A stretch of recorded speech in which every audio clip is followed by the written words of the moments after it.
नमस्कार. चंदन गाभा यूट्यूब चॅनलवरच्या ललिता सहस्रनाम स्तोत्राच्या संथा पठण उपक्रमाच्या आजच्या भागात आपणा सर्वांचं मनःपूर्वक स्वागत. आजच्या भागामध्ये आपण 106 आणि 107 असे 2 श्लोक वाचायला शिकणार आहोत. या 2 श्लोकांमध्ये आलेली देवीची विशेषणं अशी आहेत.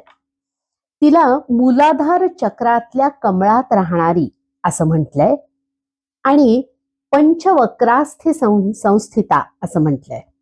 म्हणजे 5 चेहरे असणारी अशी ती आहे.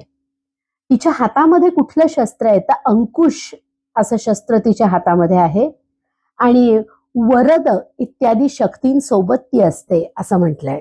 त्यानंतरच्या श्लोकामध्ये तिला काय आवडतं हे सांगताना मूग घातलेला भात तिला आवडतो, म्हणजे आपण ज्याला खिचडी म्हणतो.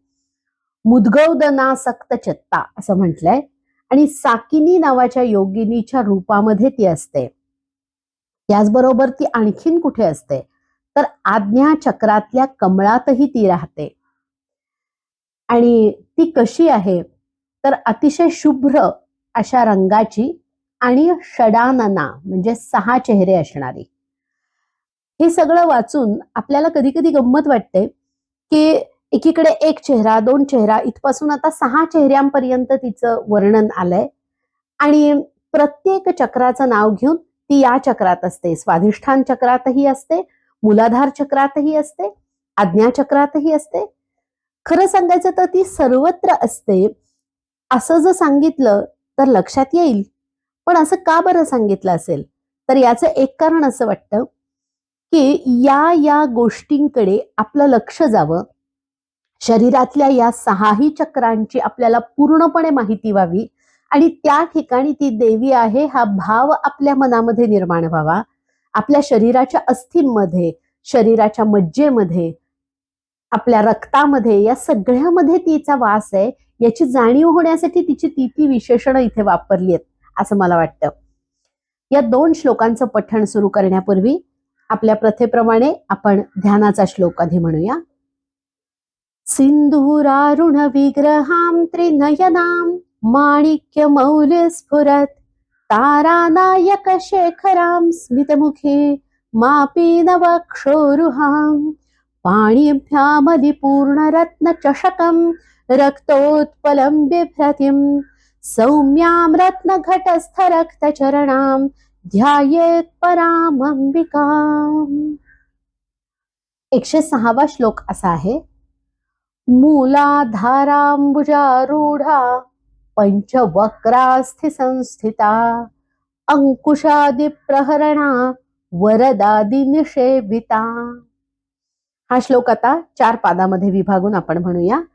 मूलाधारांबुजारूढा मूलाधारांबुजारूढा मूलाधारांबुजारूढा मूलाधारांबुजारूढा मूलाधारांबुजारूढा पंचवक्रास्थि संस्थिता पंचवक्रास्थि संस्थिता पंचवक्रास्थि संस्थिता पंचवक्रास्थि संस्थिता पंचवक्रास्थि संस्थिता मूलाधारांबुजारूढा पंचवक्रास्थि संस्थिता मूलाधारांबुजारूढा पंचवक्रास्थि संस्थिता मूलाधारांबुजारूढा पंचवक्रास्थि संस्थिता मूलाधारांबुजारूढा पंचवक्रास्थि संस्थिता मूलाधारांबुजारूढा पंचवक्रास्थि संस्थिता अंकुशादिप्रहरणा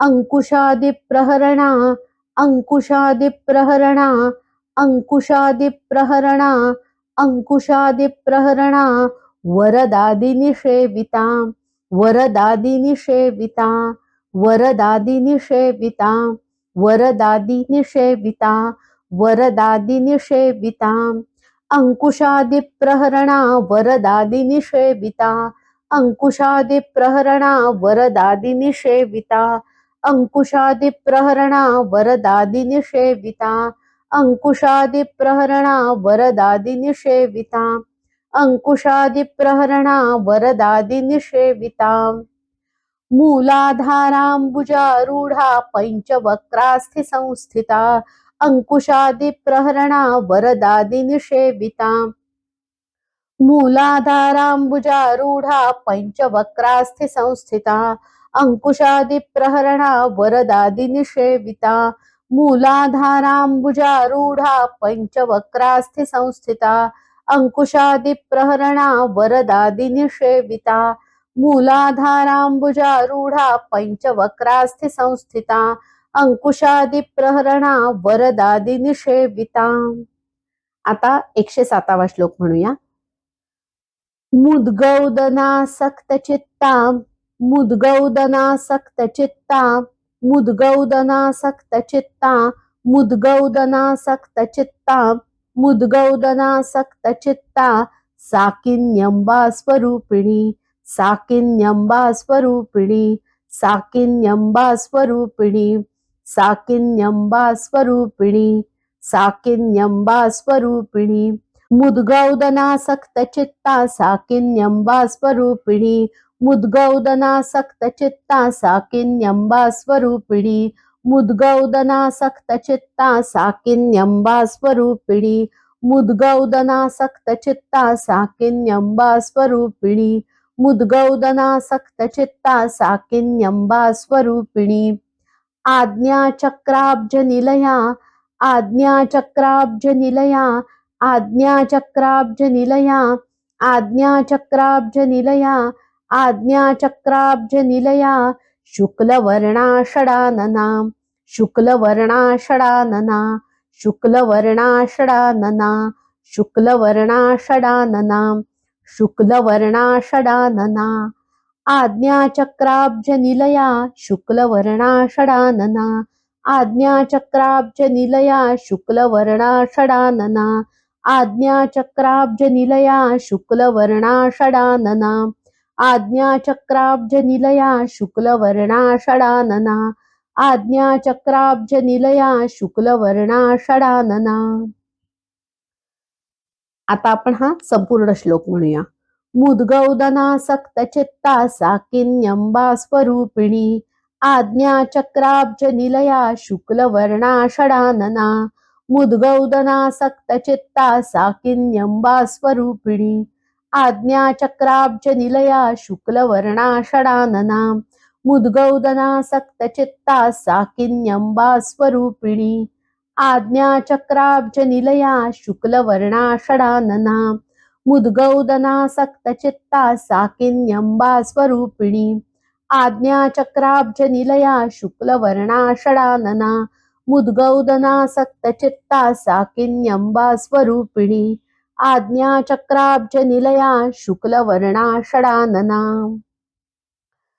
प्रत्येक श्लोकाचे 4 पाद करून एक एक पाद आपण 5 वेळा म्हणतो. त्यानंतर ती संपूर्ण ओळ 5 वेळा म्हणतो आणि त्यानंतर संपूर्ण श्लोकही 5 वेळा म्हणतो. म्हणजे सामान्यपणे प्रत्येक पाद आपल्याकडनं 15 पेक्षा जास्त वेळा म्हटला जातो, कारण कधी कधी एखाद दोन आपण जास्तही घेतो. इतक्या वेळा म्हटल्याने नेमकं होतं काय? कधी कधी अशी शंका येते की काही श्लोक खूप सोपे आहेत, ते सोपे नसून ते सोपे वाटतात कारण त्यातले शब्द आपल्या परिचयाचे आहेत. काही वेळा असं होतं की ते शब्दच आपल्या परिचयाचे नसतात, त्यामुळे ते तोंडात बसायला आणि समजून घ्यायला आपल्याला त्रासदायक वाटू शकतं. प्रत्येक व्यक्तीला माहिती असणारे त्याच्या परिचयाचे शब्द हे सुद्धा वेगळे वेगळे असू शकतील. त्यामुळे एखादा श्लोक एखाद्या व्यक्तीला सोपा वाटेल पण एखाद्याला नाही वाटणार.